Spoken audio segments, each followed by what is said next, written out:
एक बार जंगल के एक छोटे से कोने में रीना नाम की एक छोटी सी चींटी रहती थी। वो बहुत मेहनती, तेज और समझदार थी। हमेशा दूसरी चींटियों की मदद करती रहती थी। लेकिन हाल ही में उसके दिल में कुछ बदल गया था। रात के समय वो पेड़ों के नीचे उड़ते जुगनुओं को देखती। उनकी रोशनी उसे आसमान के चलते फिरते तारों जैसी लगती। सबकी नज़रें उन्हीं पर टिकी रहती। रीना उदास होकर सोचती, कोई मुझे इस तरह क्यों नहीं देखता? मैं हमेशा अंधेरे में ही क्यों रहती हूँ जब सब चमक रहे हैं? ये सोच दिन ब दिन उसके मन में बढ़ती गई। उसकी खुशी कम होने लगी, उसके कदम धीमे पड़ गए। जो चींटी कभी खुश रहती थी, अब सिर्फ रोशनी के सपने देखने लगी। एक रात भोजन की तलाश में निकलते समय उसने जंगल के दक्षिणी किनारे कुछ अजीब देखा। इंसानों ने आग जलाई थी, लपटें नाच रही थीं, पेड़ सुनहरे दिखाई दे रहे थे। ये रोशनी उसने पहले कभी नहीं देखी थी। रीना की आंखें चमक उठीं। उसने सोचा, शायद जुगनुओं की रोशनी यहीं से आती है।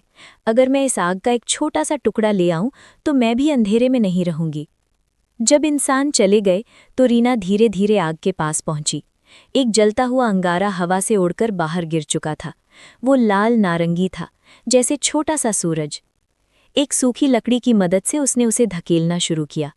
वो बहुत गर्म था, लेकिन उसकी चाह और ज्यादा तेज थी। धीरे धीरे वो अंगारे को अपने बिल तक ले आई।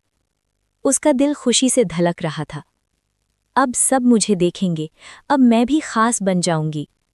लेकिन जैसे ही अंगारा अंदर गया, धुआं भर गया। सूखी पत्तियां जलने लगीं। सुरंगों में आग फैलने लगी। चींटियां घबराकर चिल्लाने लगी, आग, बिल में आग लग गई। रीना जम सी गई। जिस रोशनी को वो पाना चाहती थी, वही सब कुछ नष्ट करने वाली थी। उसकी आंखों में आंसू भर आए। हे भगवान, मैंने क्या कर दिया? वो बिना सोचे आग की ओर दौड़ी। उसके छोटे से पैर जलने लगे। धुआं आंखों में चुभ रहा था, लेकिन वो रुकी नहीं। पूरी ताकत से उसने अंगारे को बाहर खींचा, मिट्टी में घसीटते हुए उसे पास की धारा तक ले गई। उसकी पीठ झुलस गई थी, लेकिन अंत में छप, अंगारा पानी में गिर गया। आग बुझ गई। बिल सुरक्षित था। लेकिन रीना धारा के किनारे गिर पड़ी, थकी हुई, जली हुई। जब उसे होश आया तो रानी चींटी उसके पास खड़ी थी।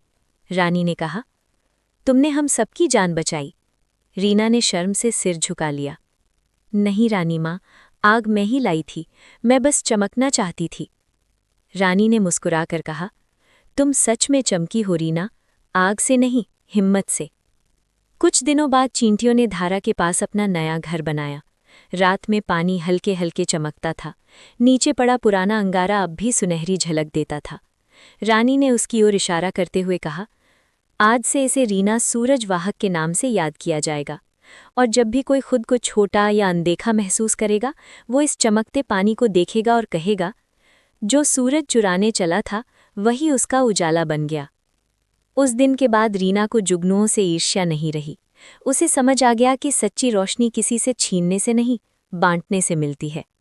उसका दिल उस आग से भी ज्यादा गर्म और उज्जवल हो गया। जब हम रोशनी चुराते हैं, वो हमें जला देती है। जब हम रोशनी बांटते हैं, वही हमें चमका देती है। अपनी अच्छाई, दया और रोशनी बांटते रहिए। यही सच्ची शांति और खुशी का रास्ता है।